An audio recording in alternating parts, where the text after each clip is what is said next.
Hey,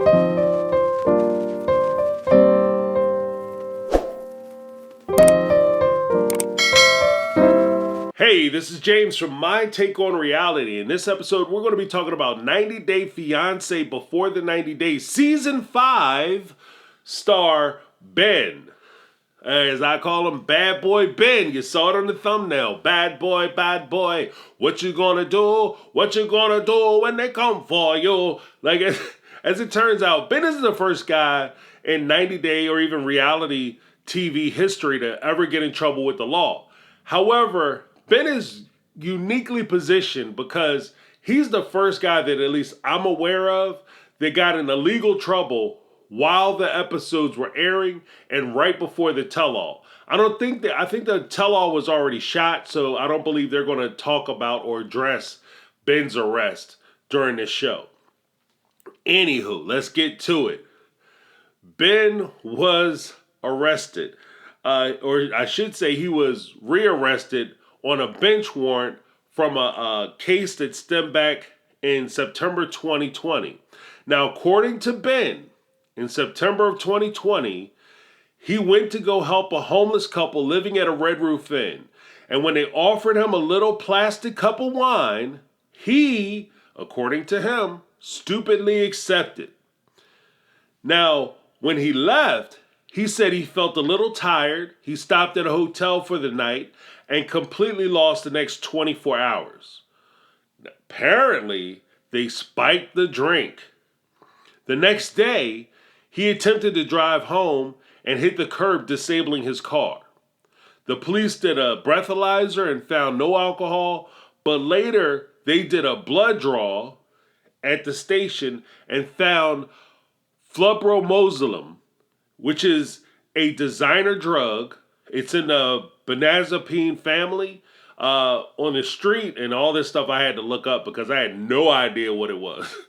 And on the street, it's actually called liquid Xanax. And what they use it for typically is it's used in combination to other drugs because it will help to extend the high. So for instance, if you were high on heroin or you got drunk and used alcohol, it would help to extend that feeling of euphoria or extend that feeling of being drunk. Now, the crazy part is this drug is completely illegal. It doesn't have any, you can't go to a pharmacy and get this. This is a 100% street drug that is made in different countries. And I don't even know if they make it here on the street. But this is what was in Ben's system.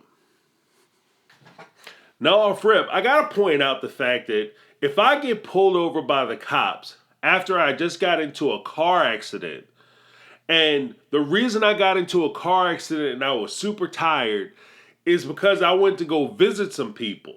Like if I go over to a buddy's house and I take some drink of booze like wine or beer or whatever, even tea, and then all of a sudden I leave that apartment and I feel, or leave his house, and I feel kind of woozy and I don't feel quite right, I don't go to a hotel and just say, hey, I'm going to just kick back at the hotel for 24 hours and see what's happening.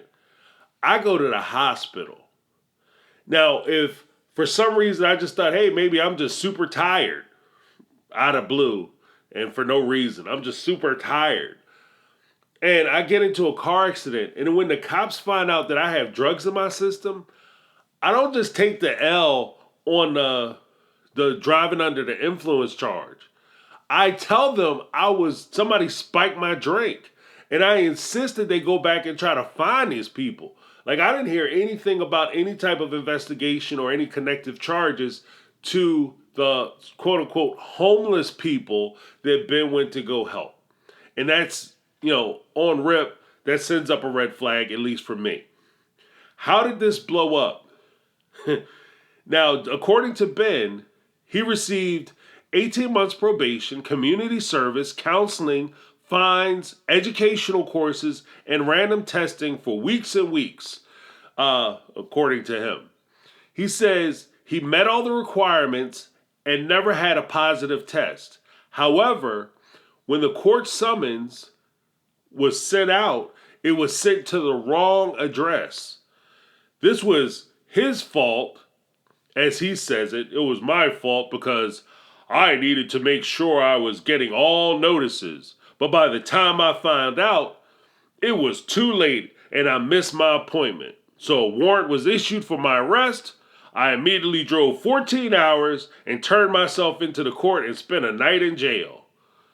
Yeah, bro, if you have a court date, it is your responsibility to make sure that they have the right address, they have a good phone number, and you always want to go back and check the docket to see if there's any upcoming case information or as far as hearings or meetings or whatever the case may be.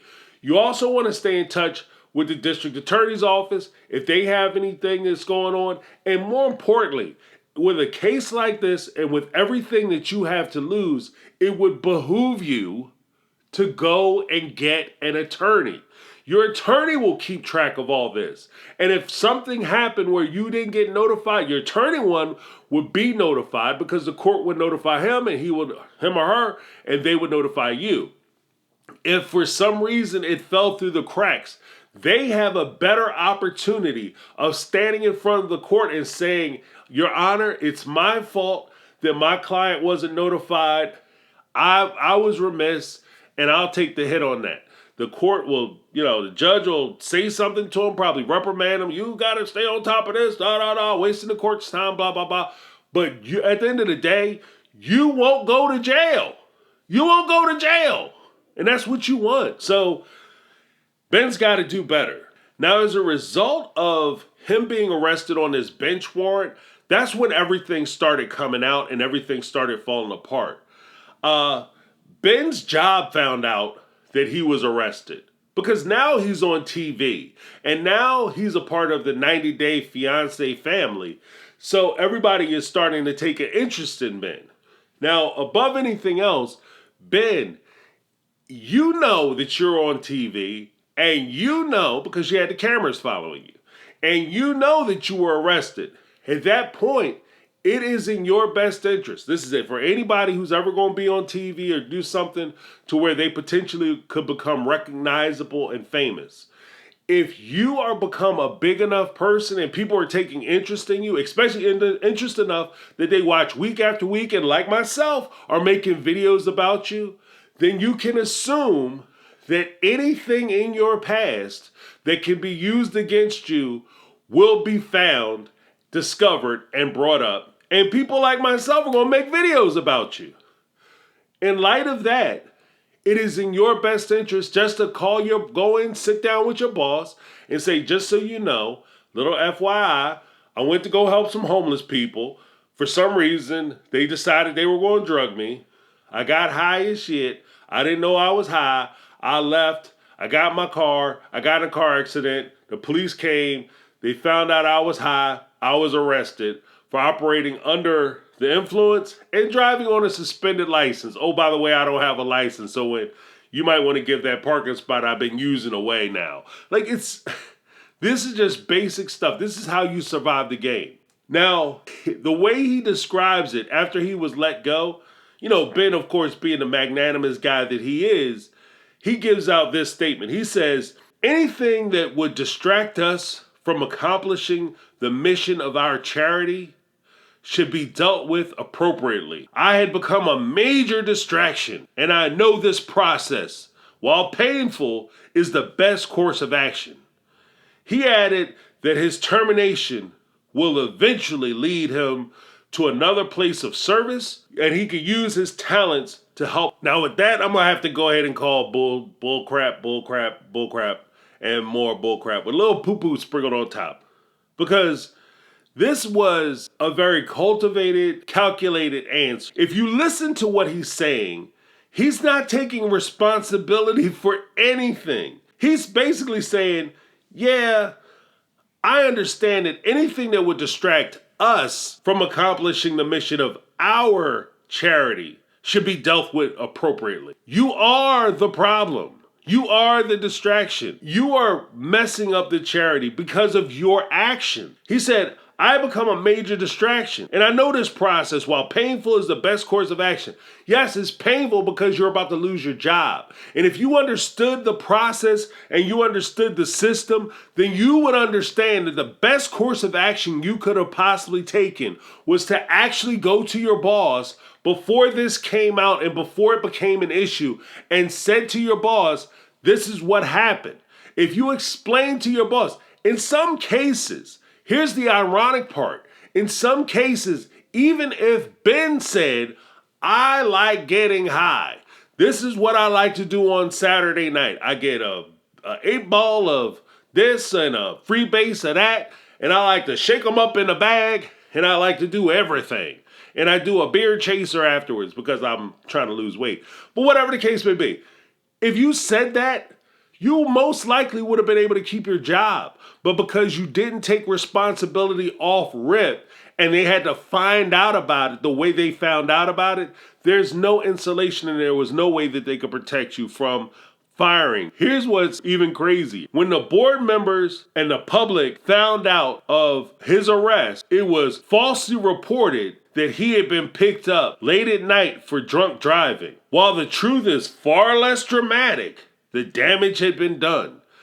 Dude, you're saying that you were given a Mickey by homeless people in a hotel.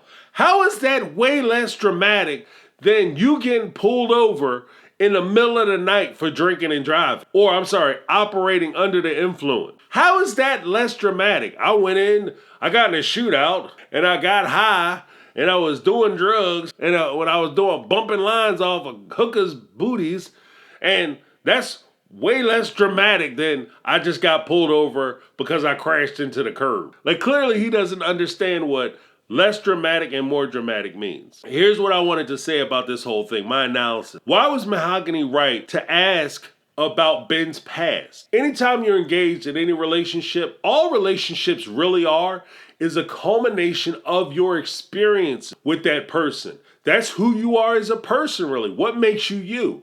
A culmination of your lived life experiences and how you interpreted or took those experiences, what you learned from them, what you've been through. If Ben had a wife with kids and he doesn't get along with his wife and he doesn't get along with his kids because of some reason, and he doesn't learn anything about why that is, or he doesn't do any analysis on why that is, Ben is doomed to repeat that in his next marriage. If Ben had a fiance who was a little bit older than Mahogany, about 5 years, and he was going to marry this woman who he had dated for 3 years, and all of a sudden he realizes after 3 years of dating and 3 years of being engaged that this woman doesn't like the fact that he has children and doesn't like his kids, and he doesn't do any research, he doesn't take any responsibility on that situation, then Ben is establishing that he has that type of personality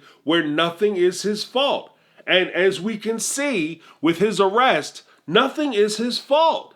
Nothing is his fault. If you listen to Ben's version of this, he's the hero in this story. Oh, I went to go help some downtrodden, beaten down people, and I went to bring them justice in the hotel. And then when I got there, all of a sudden I become the victim because they slipped me a Mickey and I got high and then I left because I was there on God's work trying to help these people. And then when I took that charity from them and they corrupted it and they gave me some alcohol, now I'm in trouble.